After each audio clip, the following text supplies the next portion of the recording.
नमस्कार, मैं हूं आपके साथ हर्षिता और आप देख रहे हैं डीडी समाचार। आइए करते हैं शुरुआत खबरों की।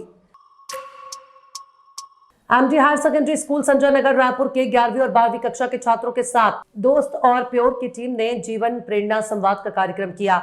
जीवन प्रेरणा संवाद के मुख्य अतिथि डॉक्टर सत्यजीत साहू ने अपने उद्बोधन में कहा कि आज के डिजिटल वातावरण में युवा बच्चों के पास सूचना और जानकारियों का भंडार है। ऐसे में सफलता के लिए जिन गुणों की आवश्यकता है उसके विकास के लिए सामाजिक वातावरण तैयार करना जरूरी है। इस इंस्पिरेशन टॉक के माध्यम से शैक्षिक, मानसिक, चारित्रिक और सामाजिक गुणों को जानने समझने का मौका मिलता है। ये संवाद वर्तमान समय के अनुकूल तैयार किया गया है। इंटरनेट में उपलब्ध युवा विकास की सामग्रियों से हटकर दोस्त और प्योर की टीम से स्टेट ऑफ आर्ट इस संवाद को डिजाइन किया। इंस्पिरेशन टॉक में पीएससी चयनित स्वाति देवांगन ने अपने अनुभव को साझा करते हुए छात्राओं को शिक्षा के माध्यम से आगे बढ़ने की प्रेरणा दी। दोस्त के कोऑर्डिनेटर सुनील शर्मा ने टाइम मैनेजमेंट के स्किल के बारे में बताया। फार्मा उद्यमी सूरज दुबे ने युवाओं को अपने जीवन और सामाजिक विषयों की समझ को बढ़ावा देने और नेतृत्व के गुणों पर प्रकाश डाला। इस संवाद कार्यक्रम का संयोजन प्योर टीम के एडवोकेट संतोष ठाकुर और वाइस प्रिंसिपल धनंजय महापात्रा ने किया। टीम के सदस्य सत्येंद्र ठाकुर, विनय सिंह ने कार्यक्रम में सक्रिय रूप से भाग लिया। स्कूल के छात्र छात्राओं और स्टाफ ने ऐसे संवाद कार्यक्रम भविष्य में भी करते रहने का संकल्प लिया। एमएमडी हायर सेकेंडरी स्कूल के प्रिंसिपल इंद्राणी दुबे और डायरेक्टर शरद दुबे ने दोस्त और प्योर संस्था के सदस्यों का धन्यवाद ज्ञापन दिया। यशस्वी प्रधानमंत्री नरेंद्र मोदी और मुख्यमंत्री विष्णुदेव साय के नेतृत्व वाली भाजपा की डबल इंजन सरकार छत्तीसगढ़ की जनता की समस्याओं को दूर करने के लिए वचनबद्ध और उसके निवारण के लिए लगातार कार्यरत है। यह कहना है रायपुर सांसद ब्रजमोहन अग्रवाल का, जिन्होंने शनिवार को राजधानी के टीकरापारा स्थित हरदेव लाला मंदिर में नगर निगम द्वारा आयोजित जन समस्या निवारण पखवाड़ा शिविर का शुभारंभ किया। इस अवसर पर लोगों को संबोधित करते हुए श्री ब्रजमोहन अग्रवाल ने कहा कि जनता की समस्याओं को ध्यान में रखते हुए इस शिविर का आयोजन किया जा रहा है, जहां नगर निगम, बिजली विभाग, परिवार कल्याण, श्रम विभाग आदि से संबंधित जनता की समस्याओं का समाधान एक ही स्थान पर त्वरित गति से हो सकेगा। ये शिविर जनता के प्रति सरकार की संवेदनशीलता और प्रतिबद्धता को दर्शाता है। शिविर में आधार कार्ड, राशन कार्ड, श्रमिक कार्ड, स्वास्थ्य बीमा कार्ड की त्रुटि संशोधन करवाया जा सकता है और नए कार्ड के लिए आवेदन भी किया जा सकता है। इससे जनता को विभागों के चक्कर नहीं लगाने पड़ेंगे। इस अवसर पर श्री ब्रजमोहन अग्रवाल ने जनता से पीएम सूर्योदय योजना के तहत घर में सोलर पैनल लगवाने का आह्वान किया। उन्होंने कहा कि इस योजना के तहत आप अपने बिजली बिल को शून्य कर सकते हैं और ज्यादा बिजली उत्पादन होने पर उसे सरकार को बेच भी सकते हैं, जिससे ये आपकी आमदनी का जरिया रहेगा। जो लोग पीएम सूर्योदय योजना के तहत सोलर पैनल लगवाना चाहते हैं वो इस शिविर में आकर जानकारी ले सकते हैं, उसका लाभ उठा सकते हैं। श्री ब्रजमोहन अग्रवाल ने अधिकारियों के निर्देश दिए कि शिविर में चॉइस सेंटर का भी स्टॉल लगाएं और ये भी सुनिश्चित करें कि जिन समस्याओं का निवारण इस शिविर में नहीं हो सकता, जनता से उसका प्रार्थना पत्र लेकर अधिकारियों से चर्चा के बाद उस पर कार्यवाही सुनिश्चित करें। शिविर में नगर निगम कमिश्नर अविनाश मिश्रा, पार्षद चंद्रपाल धनगर, पार्षद सरिता वर्मा, भाजपा मंडल अध्यक्ष सालिक सिंह ठाकुर समेत विभागीय अधिकारी, कर्मचारी और स्थानीय लोग उपस्थित रहे। बेमित्रा का एकमात्र रिहायशी इलाका हाउसिंग बोर्ड कॉलोनी बीजा भाट पूरी तरह से पानी के जद में आ चुका है। यहाँ के जिम्मेदार अधिकारियों की लापरवाही के चलते दूसरे साल भी कॉलोनी पानी से भर गई है। पहले साल की तुलना में इस बार लगभग घर पानी की जद में आ गए हैं। तस्वीरों में आप देख सकते हैं कि कैसे कमर तक अपनी कॉलोनी में आ गया है पानी, जिससे लोगों को भारी परेशानियों का सामना करना पड़ रहा है। लोग अपने घर छोड़कर होटल लॉज में रुकने के लिए मजबूर हो गए हैं। अंदर में क्या स्थिति है? अरे अंदर की बहुत खराब स्थिति, अगर यकीन ना हो तो चल के देख लीजिए। तो घर अंदर पानी घुस गया, टॉयलेट बाथरूम में पानी है भैया। आप लोग घर छोड़ के जाने के लिए मजबूर हो गए हैं? मजबूर है भैया, इसलिए मजबूर है कि देखो ना पानी कितना है। अभी घर के अंदर घुस रहा है, घर के अंदर पानी घुस गया। हम सियानों लोगों को देखो बाहर निकलना पड़ा, अभी जान तक के पानी है। हम दोनों बीमार हैं, हमारे बच्चे देखो वहाँ घर में है, घर के अंदर पानी चला गया। पर इन लोग ने हमको गाड़ी में बिठा दिए कि मत तुम लोग जाओ। तो ये लोग जो बाहर लोग है ना, जो एसडीओ बोल रहे हो और मार्लेकर बोल रहे हो, उन लोग ने कुछ नहीं किया इतने दिन से। पिछले साल भी एक घर था पर ज्यादा पानी नहीं था, इस साल तो पूरा भर गया। देखो ना, पूरे के घर में पानी भर रहा है। कहाँ जाएंगे हम लोग? लाद में जाओ बोलते, क्यों लाद में जाएंगे? लाद में खाने को जाएंगे क्या? वहाँ तो हमारा सामान पूरा बर्बाद हो जाएगा ना। कितना सामान है हमारा वहाँ, तो करोड़ों का सामान है हमारे घर में। फैमिली वाले हैं हम लोग, अकेले तो है ही नहीं। कुछ नहीं करें उन लोग ना, अभी भी नहीं करेंगे। वे सोचते हैं लाद में भेज के बैठ जाएंगे, वहाँ तो अनशन में जाके बैठेंगे मेरे दोनों बच्चे और मैं, देख लेना बीच चौक में। और उन लोगों को बताऊंगी खाऊंगी नहीं मैं ये बोल रही हूँ। बिल्कुल बैठूंगी और हाँ लिख के बैठूंगी कि मेरे दोनों बच्चों को कुछ होगा ना तो उससे बुरा कोई नहीं होगा। जिंदगी भर का उन लोग का लेंगे ठेका, उन लोग खाने का, पीने का, शादी का, नौकरी का, पढ़ाई का। मैं ये लिख के बैठूंगी। बस यहाँ से मेरे बच्चे भेज दे रहे हैं मेरे को, पर वहाँ जाके बैठूंगी, मैं चौक में बैठूंगी, उनको बता दे रही हूँ। कबीरधाम जिले के बोडला विकासखंड अंतर्गत शासकीय मिडिल स्कूल पंडरिया के स्कूल बिल्डिंग इस कदर जर्जर हो चुकी है कि बारिश के दिनों में अब छत से पानी टपकना शुरू हो गया और बारिश में अब बच्चे क्लासरूम में छाता लेकर पढ़ाई करने के लिए मजबूर हैं। इस स्कूल के बाथरूम के ऊपर पेड़ गिर जाने के कारण यहाँ का बाथरूम भी पूरी तरह से टूट गया।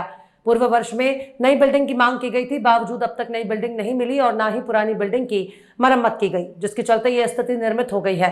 अब इस स्कूल में क्लासरूम में छाता लेकर पढ़ाई करते बच्चों का वीडियो खूब वायरल हो रहा है। कलेक्टर के पीए के यहाँ हुई ठगी की वारदात, 7 तोला सोने के आभूषण ले गए चोर, दोपहर 11:30 बजे की घटना।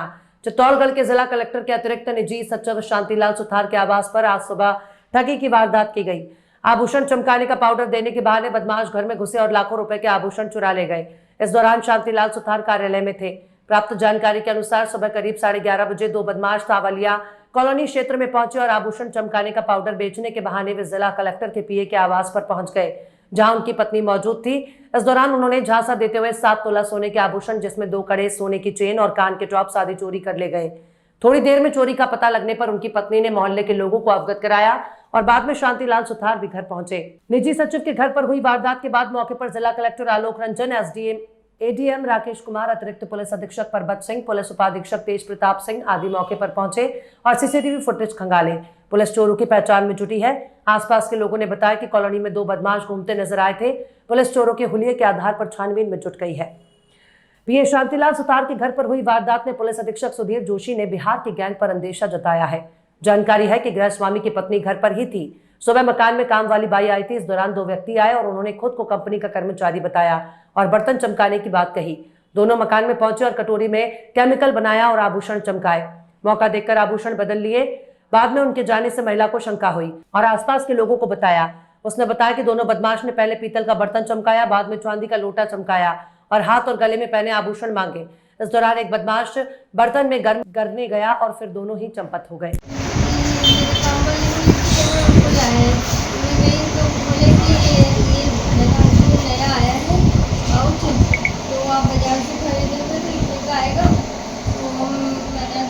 आपको डेमो दिखाने आ रही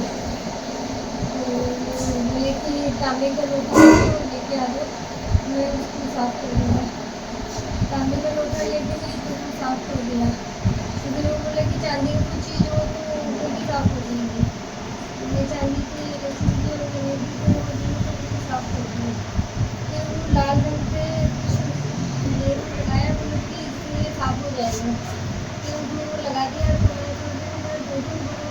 बाद में खोल फिर बोले कि ये भी खोल दो, ये भी खोल दो। मैंने वो भी खोल के बोला, बोले कि तुम्हें ऐसा कहा बोले पानी डाल के हल्दी डाल देना। तो डाला उसमें और बोले कि मैं गैस के ऊपर रख देता हूँ पूरी, बोले तो मैं रख दूँगी। बोले नहीं, मैं रखती जाऊँगा। और अब गैस की मूरी जला के गया। मैं गैस पे मेरे को थोड़ा शक हुआ तो मैं हिला के देखा तो तेल को डाला।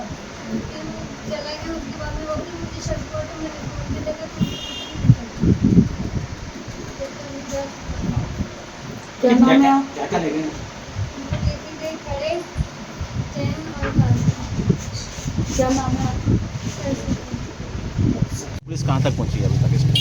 हाँ, सुबह 11:30 बजे के लगभग है 2 व्यक्ति एक मकान में आए और सोने चांदी के जेवरात चमकाने के नाम पे जो महिला थी उनसे वो जेवरात लिए, उनको बातों में उलझा करके वो जेवर लेकर के फरार हो गए। तो हमारे को अच्छी इसमें लीड मिली है। उनका हुलिया भी मिल चुका है, सीसी फुटेज मिले हैं, हम तलाश कर रहे हैं और हमें उम्मीद है कि जल्दी हम मुलजिमों तक पहुँच पाएंगे और जो माल वो लेके गए बरामद कर सकते। देखिए, अभी इस स्तर के ऊपर कुछ भी बताना मुनासिब नहीं है। अभी तफ्तीश चल रही है, जल्दी हम आपको खुलासा करके बता रहे हैं। नहीं, अभी सूचना तो एक ही घर की मिली है जिस घर में वारदात हुई है। बाकी उन्होंने दूसरी जगह भी सोने चांदी के जेवरात चमकाने के नाम पे प्रयास अवश्य किया था, लेकिन वहाँ उनको एंट्री नहीं दी। चित्तौड़गढ़ जिला मुख्यालय के सैटी इलाके में बाइक सवार नकाबपोश बदमाशों ने चैन स्नैचिंग की वारदात को अंजाम दिया। अपने पीहर जा रही महिला के पीछे से 2 बाइक सवार नकाबपोश बदमाश पहुंचे और महिला के गले से 2 तोले सोने की चेन छीनकर भाग निकले। चेन जोर से छीनने के कारण महिला जमीन पर गिर गई, जिसके चलते पीड़ित महिला को गंभीर चोट भी आई है। शास्त्री नगर निवासी विमला जैन अपनी 3.5 साल की बेटी नैनिशा डांगी के साथ सेंती स्थित SBI बैंक में किसी काम से जा रही थी। विमला जैन ने सोचा कि वो अपनी बच्ची को सैंती में ही अपने मायके छोड़कर बैंक निकल जाएगी। मायके जाने के लिए जैसे ही गली में घुसी, पीछे से बाइक पर सवार 2 बदमाश आए और बच्ची को टक्कर मारी।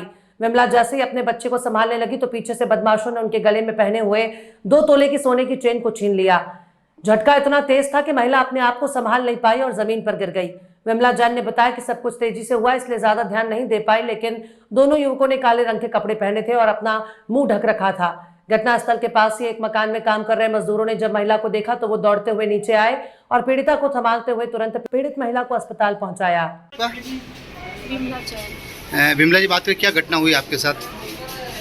मैं घर जा रही थी और 2 लड़के आए बाइक पे जोर से और चेन लग गई, मैं गिर गई नीचे के बल। ये कहाँ की घटना है? ये विष्णुदत्त जी पंडित जी भदेसर वाले चित्रमल जी चंडला का घर, उसके सामने। किस जगह? सैती। और आपके साथ कोई था? मेरी बच्ची थी। क्या आप उनका हुलिया पहचान पाए, उनको देख पाए? देख रही मैं नीचे गिर गई, मुझसे खींच के लेके वैसे तो बांध रखा। एससीएल के कुसमुंडा खदान में तेज पानी के बहाव से बहा एक अधिकारी। एसडीआरएफ की रेस्क्यू टीम जुटी तलाश में। कोरबा जिले में एक बड़ी घटना हो गई है, जिसमें फेस का निरीक्षण करने पहुंचे 4 अधिकारियों में से एक अधिकारी पानी के बहाव में बह गया। उसकी तलाश की जा रही है। मामला एससीएल के कुसमुंडा खदान का है, जहां ओवरबर्डन का काम गोदावरी नामक निजी कंपनी को दिया गया है। बरसात में ओवरबर्डन का काम निरीक्षण के लिए 4 अधिकारी आज दोपहर करीब 3 बजे गोदावरी फेस पर गए थे। इनमें सीनियर अंडर मैनेजर पदस्थ गोदावरी फेस इंचार्ज जितेंद्र नागरकर भी शामिल रहे। निरीक्षण के दौरान एकाएक बारिश शुरू हो गई, तो इससे बचने के लिए चारों अधिकारी गुमटी में चले गए। करीब 4 से 4:30 बजे के बीच यहां वे रुके रहे, लेकिन बारिश थमने का नाम नहीं ले रही थी। इस बीच चारों अधिकारियों ने किसी तरह यहां से निकलने की सोची। तब तक तेज बारिश के कारण खदान क्षेत्र में ऊपरी पानी का बहाव और दबाव बढ़ने लगा। खदान के ओल्ड गेट फेस में भारी पानी आने की वजह से मिट्टी बहने लगी। इधर किनारे किनारे चट्टानों का सहारा लेकर निकलने की जुगत में 2 अधिकारी तो सकुशल वहां से बाहर आ गए, लेकिन जितेंद्र नागरकर और एक अन्य अधिकारी बहने लगे। अधिकारी ने तो किसी तरह चट्टान को पकड़कर अपनी जान बचा ली, लेकिन नागरकर पानी और मिट्टी के बहाव में तेजी से बह गए। इसकी जानकारी सुरक्षित बचे अधिकारियों ने तत्काल एससीएल के अधिकारियों को दी। सूचना मिलते ही हड़कंप मच गया और आनन फानन में यहाँ रेस्क्यू टीम पहुंची। राज्य आपदा प्रबंधन की टीम को भी सूचना दी गई, जो घटनास्थल पर पहुंची। मौके पर कुसमुंडा महाप्रबंधक राजीव सिंह सहित अन्य अधिकारी और गोदावरी कंपनी के लोग भी बड़ी संख्या में मौजूद रहे। समाचार लेके जाने तक रेस्क्यू कार्य जारी था। चित्तौड़गढ़ विधायक चंद्रभान सिंह आख्या द्वारा भदेसर से भागल सावलिया जी जाते वक्त सूचना मिलने पर ननेद गांव के लोग बारिश के मौसम में सब लोग छाता लेकर खड़े थे, जहां विधायक आख्या को साफा और उपरना पहनाकर स्वागत किया गया। भदेसर में कॉलेज महाविद्यालय के बजट में घोषणा पर स्वागत किया गया। इस मौके पर ग्रामीणों की मांग अनुसार टीन शेड 5 लाख और भागल विद्यालय में बाउंड्री और क्रेजी करने की घोषणा की। इस उपलक्ष्य में सभी ग्रामवासियों में खुशी की लहर दौड़ पड़ी। चंदनू थाना क्षेत्र के ग्राम कुआ में कुआ साफ सफाई करने उतरे 3 लोगों का दम घुटने से दर्दनाक मौत हो गई। गांव में सन्नाटा पसरा। आपको बता दें कि गांव में परसराम साहू के बाड़ी में कुआ सफाई करने उतरे आत्माराम साहू, राकेश साहू, राम कुमार ध्रुव तीनों की मौत हो गई। कुएं के अंदर हुई है मौत। आनन फानन में चंदनू थाने को सूचित किया गया और तहसीलदार भी मौके पर पहुंचे। विवेचना जारी है। जांच के बाद ही पता चल पाएगा कि इन तीनों की मौत किस कारण से हुई है। उत्तर प्रदेश की तर्ज पर सरगुजा प्रशासनिक टीम ने आज तड़के से ही अवैध कब्जे को नेस्तनाबूद करने अपने दलबल के साथ शहर के नमना कला स्थित एक निजी होटल को कब्जा हटाने की कार्रवाई कर रही है। दरअसल आज सुबह से ही जिला प्रशासन की टीम और पुलिस बल के साथ लगभग 70 डिसमिल शासकीय भूमि पर कब्जा किए एक निजी होटल को खाली कराया जा रहा है, जहां अपर कलेक्टर के नेतृत्व में सभी विभाग की टीम मौके पर पहुंचकर अतिक्रमण को हटाने की कार्रवाई की जा रही है। इधर एसडीएम की माने तो निजी होटल संचालक को बीते 23 जुलाई को नोटिस जारी कर अवैध कब्जा हटाने कहा गया था, लेकिन आज दिनांक तक कब्जा नहीं हटाए जाने के बाद प्रशासनिक टीम सुबह से ही कब्जा हटाने की कार्रवाई शुरू कर चुकी है, जो सुबह 7 बजे से जारी है। कार्रवाई करने प्रशासनिक अमला सुबह से पहुंचा है। पूरा मामला क्या है?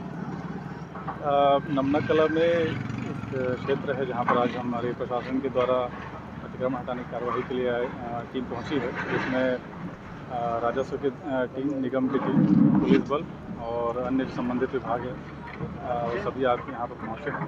पूर्व से यहाँ पे एक अतिक्रमित भूमि थी, जिसके व्यवस्थापन के लिए आवेदन किया गया था, लेकिन शासन के निर्देशानुसार और सर्कुलर के अनुसार वो निरस्त हो चुका है और उसके बाद इनको बेदखली का आदेश जारी किया गया था, किंतु उनके द्वारा कोई अतिक्रमण हटाने की कार्रवाई नहीं हुई, तो आज प्रशासन की टीम के द्वारा अतिक्रमण को हटाया गया। सर, कितना पुराना कब्जा बताया जा रहा है? अभी जो इनके द्वारा जो व्यवस्थापन के लिए आवेदन किया गया था, इसमें शायद 17-18 के आसपास इनके 18 के बाद के इनके द्वारा कब्जा खुद स्वयं स्वीकार किया गया था कि इनके द्वारा अतिक्रमण किया गया और उसका व्यवस्थापन किया जाएगा। सर 5 बजे भोर में कार्रवाई करना सर। 5 बजे कार्रवाई नहीं है, हम लोग खुद पहुँचे थे यहाँ पे करीब 7 बजे के से कार्रवाई प्रारंभ की गई थी और उसके हिसाब से नियमानुसार कार्रवाई की जाती है। कितने डिस्प्ले पर कब्जा था और क्या क्या कुछ अतिक्रमण हटाया गया है? करीब यहाँ पर 60-70 डिसमिल के आसपास जो था उस पर अतिक्रमण था, बाउंड्री वॉल था और इनके द्वारा देख करके लग रहा है कि एक होटल का संचालन लॉन के जैसा कुछ का संचालन किया जा रहा था। तो सबको जो इनके सामान थे उनको अलग अलग संबंधित विभाग है PWD ना ये सबके द्वारा इनको हटाया गया है और हटाने के बाद जो है अतिक्रमण हटाने की कार्रवाई। सर पीड़ित पक्ष का आरोप है कि भेदभाव तरीके से कार्रवाई की जा रही है। कार्रवाई की गई उनके द्वारा लगातार एक खबर चलाई जा रही थी मंत्री के खिलाफ, जिसके बाद ये प्रशासन एक्शन में आया है और आनंद फानन में इस तरह का कार्रवाई किया है। क्या कहेंगे? नहीं, जो द्वेषपूर्ण खबर चलाई इसके बारे में जानकारी नहीं है। बाकी जो कार्रवाई हो रही है नियमानुसार हो रही है, आवेदन निरस्त हुआ है शासन के सर्कुलर के अनुसार और उसके बाद इनको बेदखली आदेश भी जारी हुआ था। उसके बाद भी इन्होंने अतिक्रमण नहीं हटाया तो उसके नोटिस कब दिया गया था? नोटिस जारी 23 तारीख को हुआ है। 23 तारीख से इनको यहाँ पे चस्पा नोटिस भी कराया गया था तो उसके हिसाब से कार्रवाई की जा रही है।